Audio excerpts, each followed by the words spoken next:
Europe 1, 6h53. Marc-Olivier Fogiel. Avec Guy Birenbaum pour le web. Bonjour Guy. Bonjour tout le monde. Et il faut parfois se méfier des activistes qui utilisent Internet pour appeler à la révolution dans leur pays. Ils ne sont pas forcément animés tous de bonnes intentions. Oui, on sait le rôle moteur joué par Internet dans la révolution tunisienne notamment. J'ai évoqué plusieurs fois à ce micro la manière dont les réseaux sociaux, Twitter, Facebook ont contribué aux mobilisations.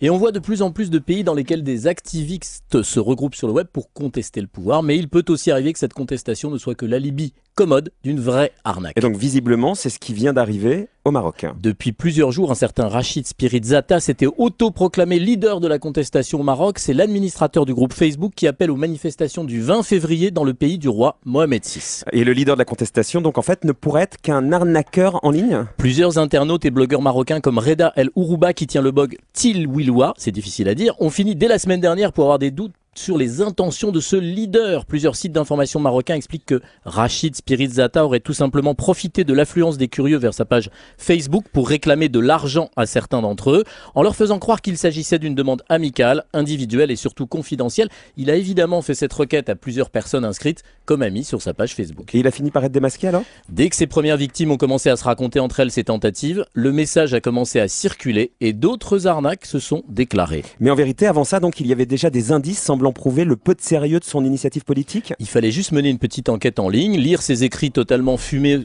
sur son blog pour découvrir que derrière ses revendications politiques se dissimulait, comme l'écrit imarrakech.info, une personnalité chaotique, un homme qui tend vers l'anarchie et l'indifférence vis-à-vis de ses concitoyens qu'il prétend défendre alors qu'il peut à peine les supporter. Alors, arnaqueur, mythomane, révolutionnaire, l'histoire et le web jugeront. En tout cas, Rachid aurait dû se méfier. Il y a un superbe proverbe marocain, Marc-Olivier, qui dit que Dieu te préserve de l'aveugle lorsqu'il commencera à voir.